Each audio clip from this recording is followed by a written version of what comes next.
Feature Friday. The freshest. Gigi De Lana covers Alanis Morisette, and this is one of my favorite Alanis Morisette songs ever. That's true. I We used to listen love this song to Alanis Morissette a lot because I could sing her so well when I was a child. Especially on like car trips, car journeys, She tour was bus, such a vibe, though. before shows, after shows, during time. Yeah, go. She was the Lizzie McAlpine of my parents. What? Like, you know how our Oh, Lizzie McAlpine. McAlpine. You know how we have like this I thing, like like she's always perfect, no matter when, where, or the mood or the setting. Recommend everyone to check out Lizzie McAlpine. She's awesome. She's like a very, very good Freaking acoustic cool. singing singer-songwriter. She's dope. Brilliant So stuff. talented. But anyway, someone else I really liked, and apparently a lot of people as well like her just as much as I do, maybe even more, is a Gigi De Lana. Yeah. And this is a Gigi covers. I've actually tuned in a few of her lives. Yeah, they're Vibe. so enjoyable. I mean, I play them, I put them on, and she's streaming, and you're doing stuff, and you feel like you're watching a concert. It's Would freaking recommend everyone to check out her live awesome. streams. 100%. Because it's probably how live stream music should be done. Oh, the on production is fantastic. The sound is great, and obviously her band and talent is just. And if you're a musician or a singer and you're A-lister. aspire to make music live and showcase on YouTube, that's the person to copy. She's the one. That's the person to learn from. I'm not saying copy her style, obviously, fucking not. But But emulate the technicalities that go behind brilliant. it, because she really got it down. Yeah. Props to the technical team. I mean, they sound like that. They look like that.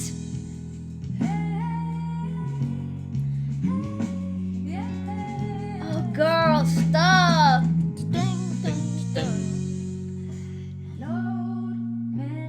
I've heard this song like 1,000 times. The lottery died the next day. Tough.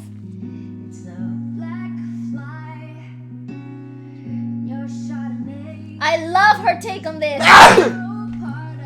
Bless you. Thank you, man. Hell yeah, it is. Oh, I love She her reminds me take. of- Look at that! No, look at that image. I am obsessed. The lighting, the filtering in that camera, the She had a transitions, dress on or some the outfit. sound. She looks fabulous. She reminds me of Ghost, the era of Ghost. Ghost? Do you remember that movie Ghost? That was in the 80s, bro. I know, it reminds me of the lighting and the... Really? Yeah, I don't know why. The clay scene. No, there used to be these ads back in the day, like early 90s, late 80s. It was about their face. Oh yeah, it was. Do you remember those? Yeah. It was very focused in their face, Yeah. about facial expressions and stuff. It's like, do you ever need to mop the floor? Well, I have this, blah, blah, blah, blah. Yeah, good point. Yes. She has that Very- type of facial the structure. focus was on the close-ups. Yeah. Sort of I remind me agree. of that. And obviously the song is what, early 90s? Yes. So there you go. Yeah, I think so.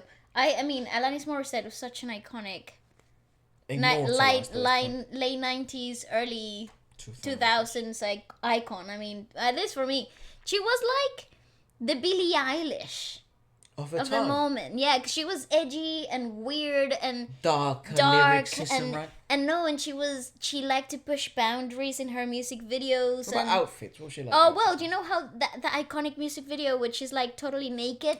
Thank you. Oh, that broke the freaking media. True. And yeah, she was always she liked to push boundaries, Fair and enough. it was really nice. I don't know what she's up to now though. How old must she be now? Like 50? I think she might be 40 something. Okay. I can check. After this, I would love to listen to her, Gigi. She's so cool. Ooh, that bass! Damn, they ate that. Listen to that bass.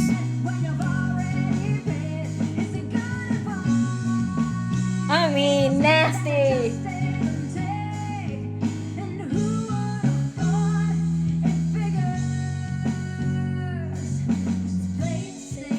Drummer plays to the right. Ooh, was afraid to fly. Ooh, nice. Love that. That change of rhythm, so freaking dynamic, nice. Also, you know how Gigi has this really cool adaptability in her vocal tonality? it's really clear here. We've seen in the channel, personally, we've seen her done soulful stuff that requires a lot of melody inclined singing, which it would allow for far more vibrato to come through, a darker, more grounding sound to the voice, and very little speech quality. And in here, we're seeing the absolute opposite. Very straight notes, no vibrato, very clear, clean speech quality that comes through in the arrangements itself of the song, originally how it was played, and a very clear depicting of an image through lyricism and delivery, which is completely opposite to what we have seen done before. It's very, very good.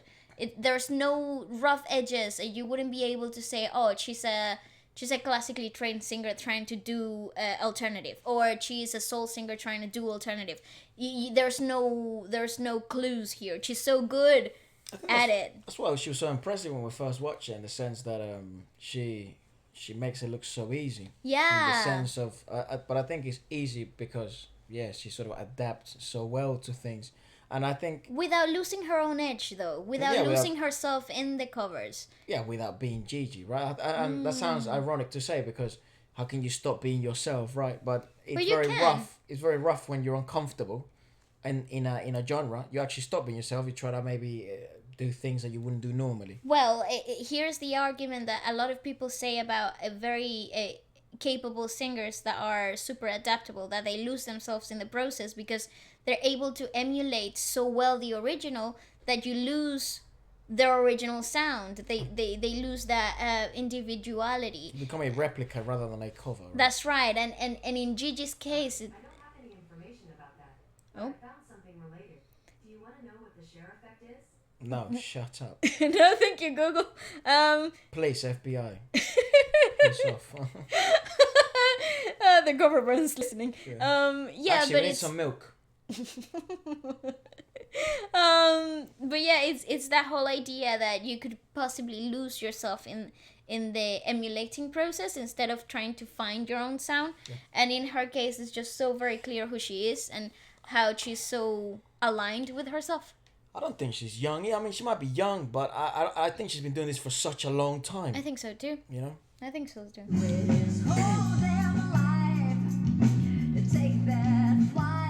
She looks fantastic. I'm obsessed. I don't know what drums they're using. What model? See, very speechy, very throwaway-ish. See that shot there? Yeah.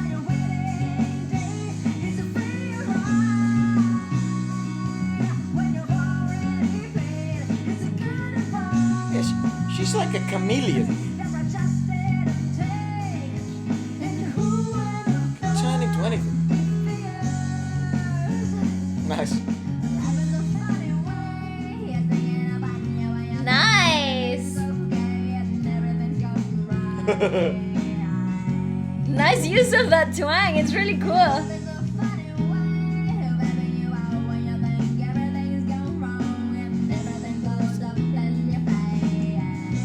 I love it. I love it.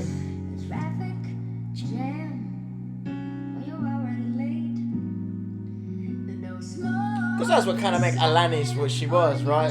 Sort of careless. That inclusion, and that very cool edge of twang that wasn't a thing. And she painted it as if it was like...